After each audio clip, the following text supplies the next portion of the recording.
이 영상은 MVVM 패턴 이해하기 시리즈 중에 하나입니다. 이번 영상에서는 에러 처리 방법에 대해서 다룰 예정인데요. 이것이 제 개인적인 취향이 많이 적용된 것이라서 반드시 이렇게 해야 한다는 의미는 아닙니다. 이 영상은 참고만 하시고 여러분들의 가이드를 완성하시기 바랍니다. 우선 지금까지 우리가 작성한 코드는 백엔드를 호출하기 위해서 그림과 같은 단계를 거치게 됩니다. 맨 오른쪽에 있는 REST 모듈은 통신의 책임을 담당하고 있는데요. 따라서 통신과 관련된 오류는 REST 모듈에서 처리해 줌으로 인해서 다른 모듈들은 이에 대한 부분을 신경 쓰지 않고 각자 해야 할 일에만 집중할 수 있도록 합니다. 프로젝트 전체의 영역에 고루 적용되는 공통 오류가 있다면 소스를 분산시키지 않고 중복도 되지 않도록 REST 모듈 한 곳에서 처리되도록 최대한 노력하는 편입니다.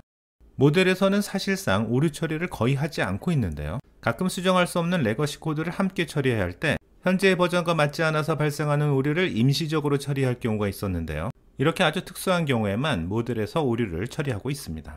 저의 경우에는 API 호출 결과에 대한 실제 오류 처리는 대부분 뷰 모델에서 하고 있습니다. 뷰를 최대한 비즈니스 로직으로부터 자유롭게 하기 위해서입니다.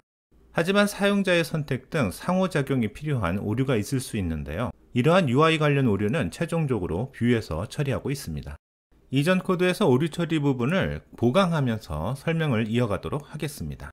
API 호출의 후처리 부분 중에서 오류 부분에 추가 코드를 작성할 건데요. 스테터스 코드가 200번대가 아니면 이 부분이 실행됩니다. 그 중에서도 사용자가 알아야 할 필요가 있는 오류만 걸러서 처리할 건데요. 그 밖의 오류는 시스템 오류라고 하고 에러 리포트 화면으로 이동하는 방식을 사용하고 있습니다.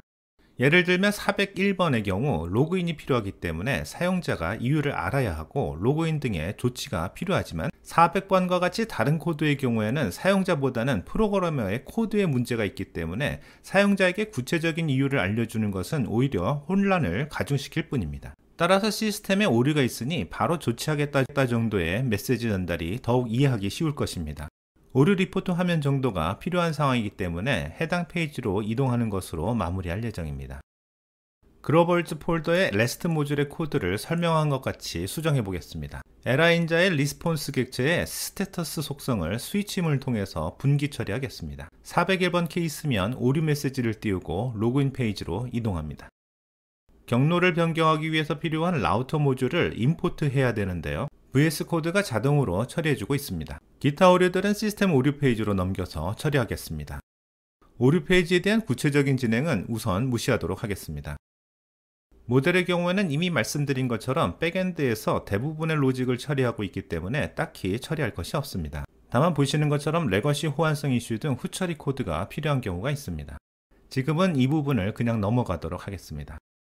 이제 뷰 모델에 해당하는 스토어의 코드를 살펴보겠습니다. 스토어 폴더의 포스트 모듈을 오픈하고요. 게시물 가져오기가 끝난 이후 게시물 읽기 권한이 없는 경우 백엔드에서 100번 오류 코드를 보낸다고 가정하겠습니다. 에러 코드 상수는 나중에 한 파일에서 모아두는 것이 좋겠지만 여기서는 바로 생성해서 사용하겠습니다. 만약 오류 코드가 읽기 권한 오류와 같다면 오류 메시지를 얼러트로 표시합니다. 이어서 라우터를 이용하여 현재 페이지를 홈페이지로 이동하겠습니다. 마지막으로 UI 영역에서 고민해야 할 오류 처리에 대한 시나리오를 진행하겠습니다. 아직 작성된 게시물이 없는 경우인데요. 이러한 경우에는 사용자에게 현재 상황을 알려줘야 하기 때문에 뷰 영역에서 처리하는 것이 당연합니다. 여기서는 게시물이 없는 경우에는 게시물이 없다는 메시지만 출력하고 게시물이 있으면 기존의 화면이 보이도록 하는 것으로 마무리하겠습니다. 지금까지 오류 처리에 관해서 알아보았는데요. 반드시 지금 영상에서 제시한 방법을 사용해야 된다고 주장하는 것은 아닙니다. 다만 각자의 책임을 나누는 기준을 갖춘 경우에는 코드가 보다 정돈되어서 유지보수하기에 유리하다는 것입니다. 그러한 기준을 정하시는데 이 영상이 조금이나마 도움이 되기를 바라면서 녹화를 마무리하겠습니다. 감사합니다.